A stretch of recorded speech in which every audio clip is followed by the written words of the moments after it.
ये बात हम सब अच्छे से जानते हैं।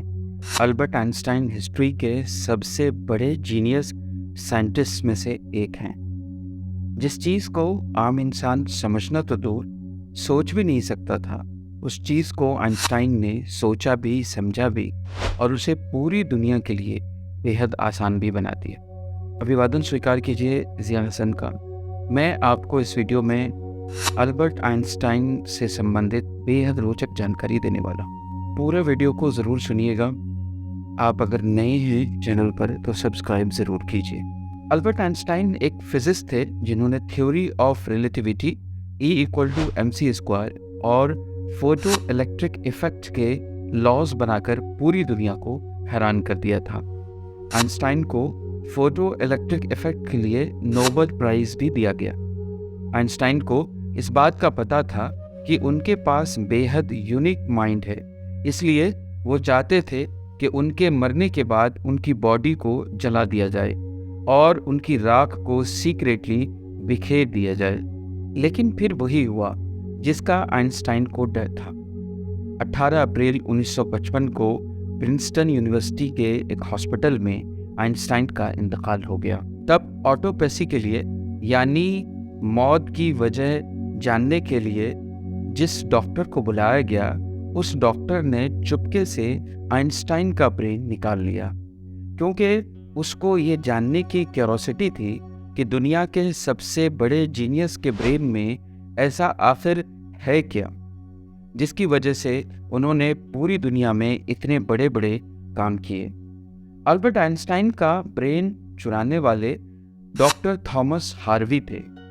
कुछ दिनों बाद जब प्रिंसटन हॉस्पिटल को थॉमस हार्वी के इस हरकत का पता चला तो उनको अपनी जॉब से हाथ धोना पड़ा।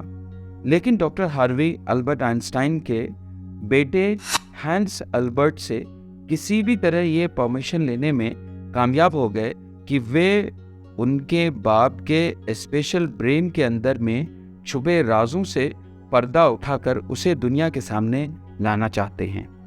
इसके बाद शुरू हुआ इस ब्रेन का लंबा तरीन सफ़र। डॉक्टर हार्वे एक पैथोलॉजिस्ट थे जो सिर्फ पोस्टमार्टम करना जानते थे। अब डॉक्टर हार्वे ने आइंस्टाइन के ब्रेन को प्रिजर्व करके पेंसिल्वेनिया ले गए।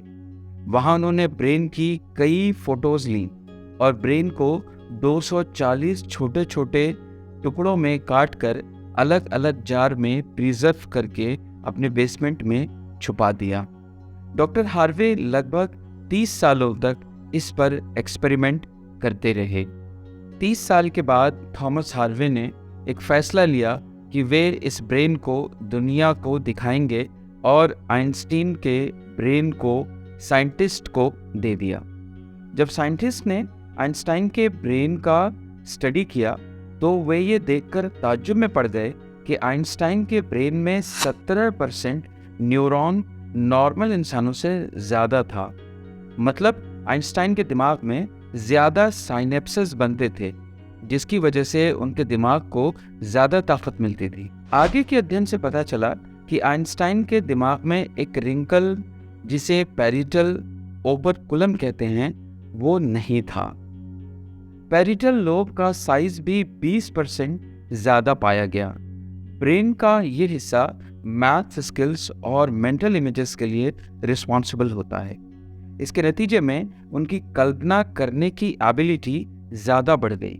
इस तरह हम कह सकते हैं कि साइंस से उनकी बेपनाह रुचि के बावजूद वे एक खुशकिस्मत इंसान थे।